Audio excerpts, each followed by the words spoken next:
जय हिंद। तो आज के इस वीडियो में हम मैथ का वीवी ऑब्जेक्टिव क्वेश्चन को करने वाले हैं, जो कि 18/2/2026 को जो मैथ का एग्जाम होने वाला है उसमें 100% आपको ये इस टाइप का क्वेश्चन आपको लड़ेगा ही लड़ेगा। यदि आपको पेपर में 400 से प्लस अंक लाने हैं तो हमारे सारे के सारे वीडियो को जरूर देखिएगा। ये हमारा मैथ का ऑब्जेक्टिव का पार्ट 2 है। यदि आप पार्ट 1 नहीं देखे तो जाके चैनल में प्लेलिस्ट से पार्ट 1 को भी देख लीजिएगा। तो चलिए हम आगे बढ़ते हैं। देखिए हमारा पहला क्वेश्चन है, किसी पूर्णांक p के लिए प्रत्येक सम पूर्णांक का रूप है। सम पूर्णांक पूछ रहा है बाबू, तो सम पूर्णांक यहाँ पर हो जाएगा 2p। क्या हो जाएगा हमारा 2p। यहाँ पर सम पूर्णांक पहचानने का बस एक ही तरीका, p की मान की जगह आप 0 1 2 3 और डॉट डॉट डॉट आगे जितना भी लगाइएगा हमेशा एक सम संख्या ही आउटपुट निकलेगा। हमेशा एक सम संख्या ही निकलेगा। जैसे इसमें दो में से p की जगह पर 0 लगाएंगे तो यहाँ पर क्या आ जाएगा हमारा 0 0 1 क्या है, सम संख्या है। एक लगाएंगे तो भी 2 आएगा, यदि 2 लगाएंगे तो 2 दूनी 4 आएगा, 4 भी एक क्या है, हमारा सम संख्या है। यानी कि सम पूर्णांक पूछेगा टू पी हो जाएगा। और विषम पूर्णांक में ये भी हो जाएगा और ये भी हो जाएगा। हमारा विषम पूर्णांक में हमेशा विषम ही आएगा। आप कितना भी लगा लीजिए, कोई भी अंक रख लीजिए, हमेशा यहाँ विषम ही आएगा। आगे बढ़ते हैं। दूसरा नंबर क्वेश्चन देखिए, निम्नलिखित में कौन सा अभाज्य संख्या है। अभाज्य संख्या पहचानने का बस एक ही तरीका है कि देखिए कि किसका एक और अपने आप के अलावा कोई दूसरा गुणनखंड नहीं होना चाहिए। इसका देख सकते आप, 1 है, 5 है और हमारा क्या है 3 भी है और 15 भी है। तो एक से ज्यादा गुणनखंड है, लेकिन इसका देखिए 1 है और 23 है, इसके अलावा कोई नहीं। इसका भी बहुत सारा, 1 है, 2 है, 3 है, 4 है, 6 है और 12 है। इसका भी है, इसका भी ऐसा ही है, 1 है,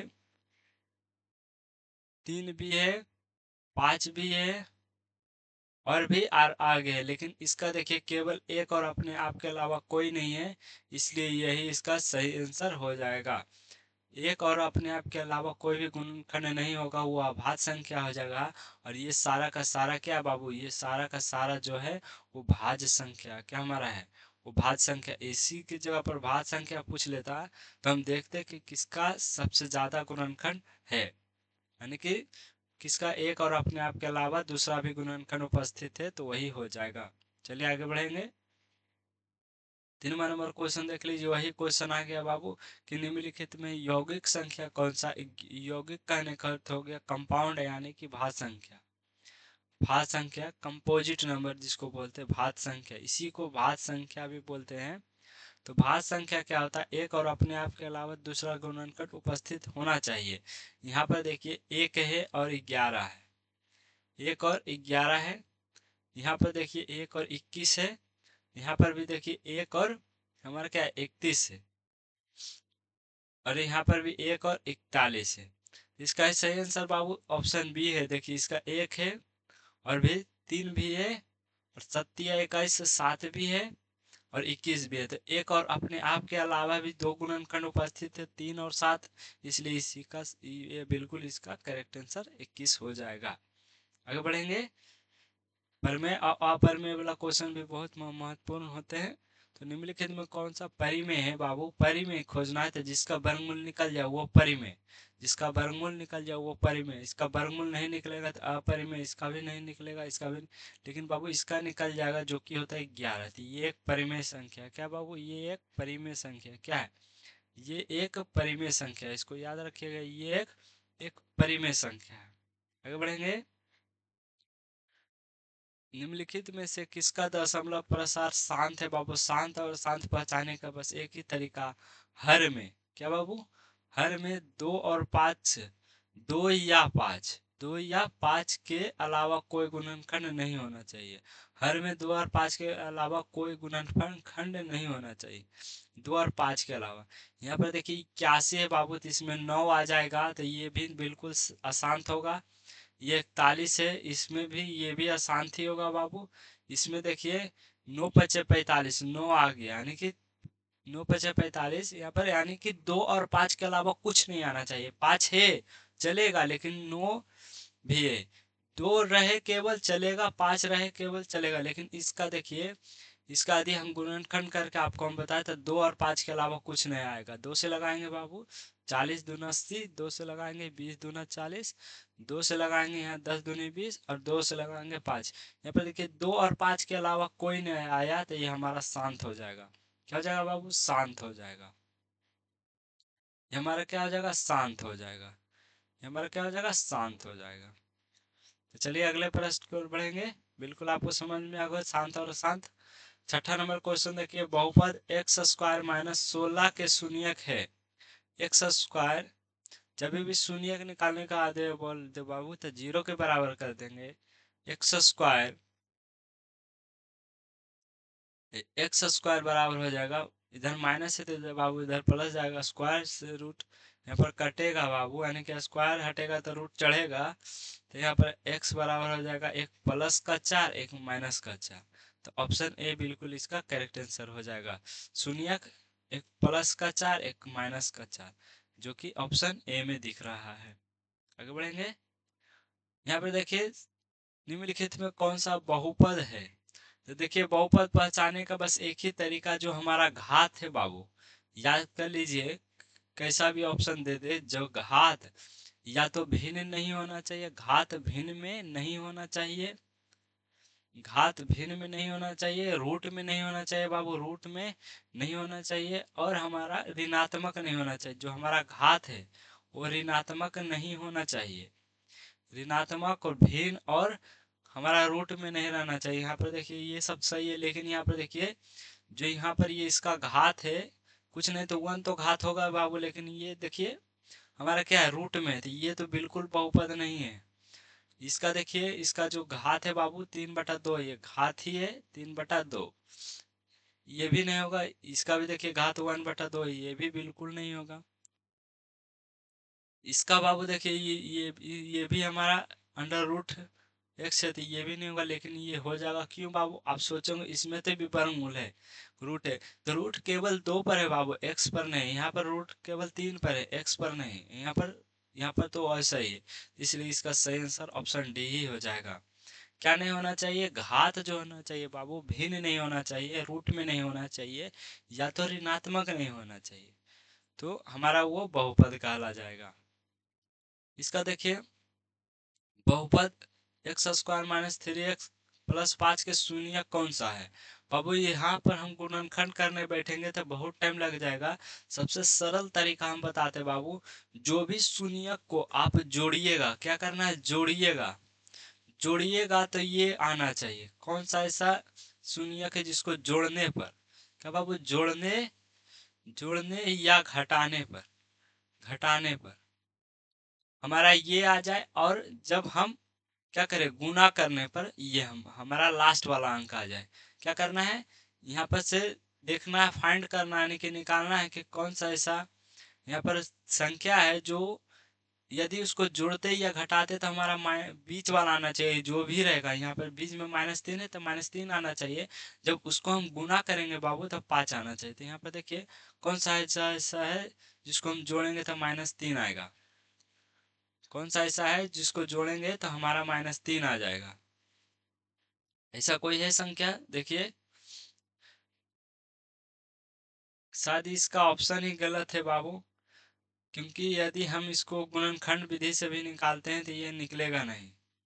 गुणनखंड विधि से भी निकालेंगे तो ये निकलेगा नहीं। शायद इसका ऑप्शन ही कुछ और है, या तो यहाँ पर 2 होगा, फिर भी इसको गुना करने पर किसी में आ रहा है, नहीं आ रहा है, तो ये क्वेश्चन ही गलत है बाबू। इसको रहने देते हैं, ये क्वेश्चन ही गलत है बाबू, गलत टाइपिंग हो गया होगा, क्वेश्चन गलत है, इसको छोड़ देते हैं बाबू। क्योंकि ऐसा कंडीशन आ जाता है, कभी कभी टाइपिंग मिस्टेक हो जाता है, या तो ये इसका ऑप्शन गलत हो गया होगा, या तो इसका क्वेश्चन ही गलत हो गया होगा, क्योंकि दोनों अलग अलग, ऑप्शन अलग का लग रहा, क्वेश्चन अलग लग रहा। तो इसको छोड़ देते हैं, 9वां नंबर क्वेश्चन पर ध्यान देते हैं। देखिए यदि बहुपद x square minus 3x plus 5 के शून्य ए बी हो, तो ए बी का मान, देखिए यहाँ पर अल्फा बीटा नहीं लिया है, यानी कि अल्फा इंटू बीटा का मान पूछा है। तो आप सभी जानते हैं अल्फा इंटू बीटा सी बटा ए होता है, उसी के जगह पर ए भी पूछ दिया तो कोई दिक्कत नहीं है। अल्फा बीटा यानी कि सी बटा ए हमको निकालना है।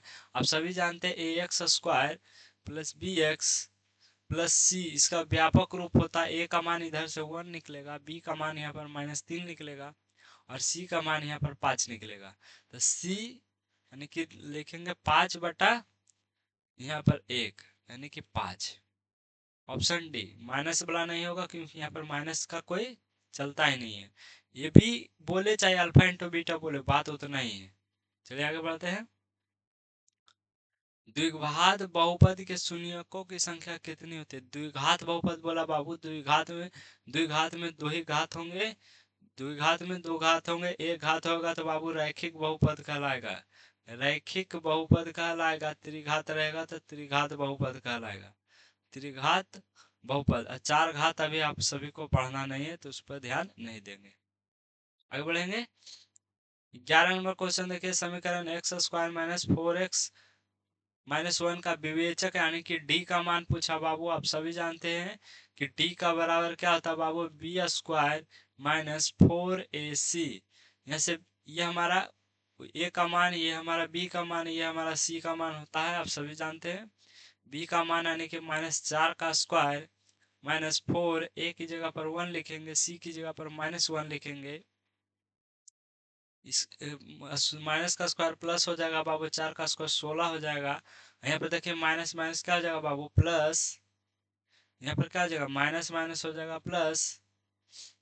और इसको गुना कर देंगे तो हो जाएगा 4 एकम 4, 4 एकम क्या हो जाएगा बाबू 4। यहाँ 16 4 20। देखिए इसका भी ऑप्शन थोड़ा सा गड़बड़ा गया तो इसको 20 कर देते हैं बाबू। आज थोड़ा टाइपिंग मिस्टेक थोड़ा फास्ट किए थे इसलिए थोड़ा लगता मिस्टेक हो गया होगा। तो 16 4 20 हो जाएगा। बिल्कुल कैलकुलेशन सही है, कैलकुलेशन में कोई भी गलती यहाँ पर नहीं है, आप देख सकते हैं।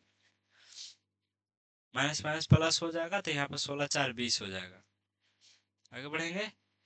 12 नंबर क्वेश्चन देखिए बाबू, समांतर श्रेणी 0 -4 -8 का सार अंतर पूछा यानी कि डी का मान। इसमें डी दूसरा हो गया है स्मॉल डी वाला, तो स्मॉल डी हो जाएगा T square minus T2 square नहीं बाबू, T2 माइनस T1। आप सभी जानते हैं पहला वाला T1 होता है, दूसरा वाला T2 होता है, तीसरा T3 और T4।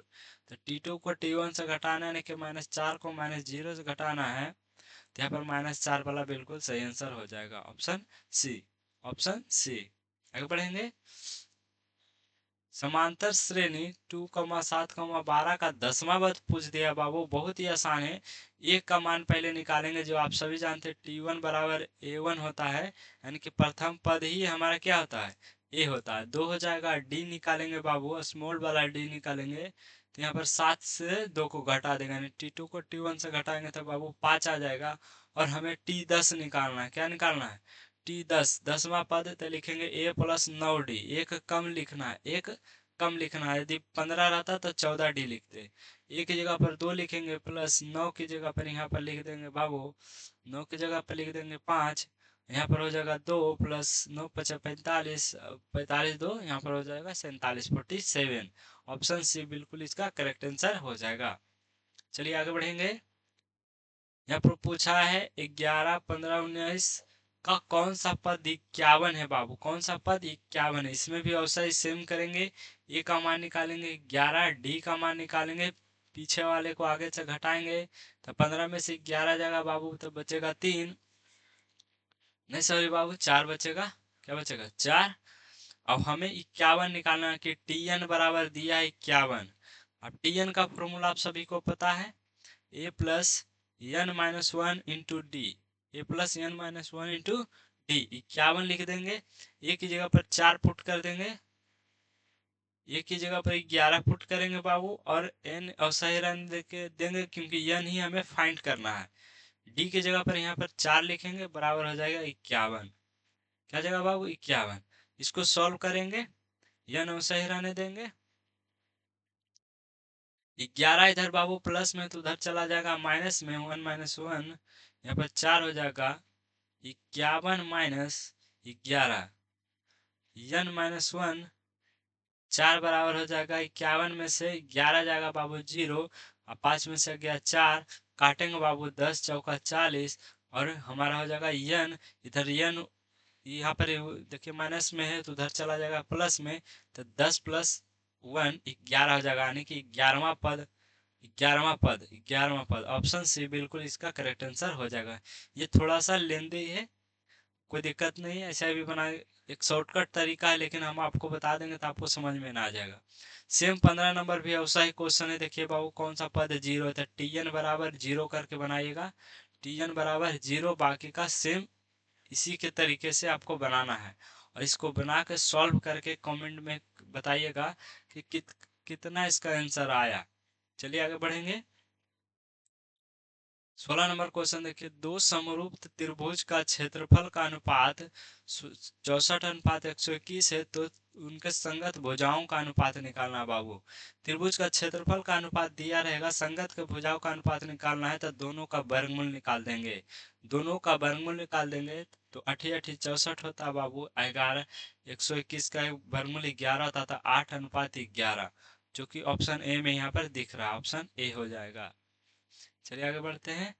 इसमें जस्ट उल्टा कर दिया बाबू, दो समरूप त्रिभुजा भुजाओं का अनुपात दिया है और हमें त्रिभुज का क्षेत्रफलों का अनुपात निकालना है, तो दोनों का स्क्वायर कर देंगे, दोनों का स्क्वायर कर देंगे तो 4 का स्क्वायर 16 अनुपात 9×9 = 81, 16:81 के इसमें ऑप्शन डी में, ये वाला नहीं मार दीजिएगा, क्योंकि जैसा ही अनुपात दिया रहेगा उसी फॉर्मेट में आपको निकालना है, तो ऑप्शन डी ही इसका बिल्कुल करेक्ट आंसर होगा। चलिए आगे बढ़ेंगे। 18 नंबर क्वेश्चन देखिए, त्रिभुजों का तीनों कोनों का योग होता है, त्रिभुज जैसे कि कोई भी त्रिभुज है बाबू, तीनों कोनों का योग आप सभी जानते 180 डिग्री होता है। क्या था बाबू, 180 डिग्री होता है, ऑप्शन सी बिल्कुल इसका करेक्ट आंसर होगा। आगे बढ़ेंगे। 19 नंबर क्वेश्चन देखिए, दो समीकरणों का लेखा चित्र, कहने का अर्थ हो गया ग्राफ बाबू, पीछे भी आया था। ग्राफ यदि समांतर रेखा हो तो हलों की संख्या 0 हो जाती है, कोई हल नहीं होता है, कोई हल नहीं होते। यदि समांतर है तो कोई हल नहीं होगा, यदि रेखा समांतर है तो कोई हल नहीं होगा। प्रतिच्छेदी रहेगा, यानी कि इस प्रकार से रहेगा तो हमारा क्या हो जाएगा, एक हल होगा। असमपाती यानी कि एक लाइन पर एक और लाइन रहेगा तो वो हो जाएगा अनेक हल। चलिए बाबू लास्ट क्वेश्चन है, एक घात वाले बहुपद को कहते, एक घात वाले बहुपद को रैखिक बहुपद कहते बाबू, दो घात वाले बहुपद को द्विघात बहुपद कहते हैं, त्रिघात वाले बहुपद को त्रिघात बहुपद कहते हैं। सिंपल से क्वेश्चन थे, 20 क्वेश्चन आपको, आई होप आपको समझ में आ गया होगा। तो पार्ट 3 में और क्वेश्चन लाएंगे, जो कि थोड़ा थोड़ा करके ही पढ़ रहे हैं बाबू, लेकिन बहुत इंपॉर्टेंट क्वेश्चन सारे के सारे कवर कर लेंगे। आप ध्यान देंगे, इसमें अभी त्रिकोणमिति का क्वेश्चन नहीं था, तो कल की वीडियो आप जरूर देखिएगा। कल की वीडियो केवल केवल त्रिकोणमिति पर ही आश्रित होगा, यानी कि त्रिकोणमिति पर ही यहाँ पर सारा क्वेश्चन, जितने भी क्वेश्चन यहाँ पर ऑब्जेक्टिव कराने वाले हैं, 50 क्वेश्चन लाएंगे, 50 क्वेश्चन लाएंगे केवल केवल त्रिकोणमिति का। क्या लाएंगे बाबू, त्रिकोणमिति का, त्रिकोणमिति का। क्यों, क्योंकि यही एक ऐसा चैप्टर है बाबू जिससे 40 से 50 मार्क्स का क्वेश्चन आता है। इकल्ला एक ऐसा चैप्टर है जिससे 40 से 50 मार्क्स का यहाँ पर इससे क्वेश्चन आता ही आता है। तो आई होप आप लोग समझ गए होंगे 20 का 20 क्वेश्चन। तो उस वीडियो को भी जरूर देखिएगा बाबू, और वीडियो को देखने के लिए चैनल को यहाँ पर सब्सक्राइब कर लीजिएगा, ताकि आपको नोटिफिकेशन यहाँ पर जल्द से जल्द पहुँचेगा। तो चलिए मिलते हैं नेक्स्ट वीडियो में। जय हिंद।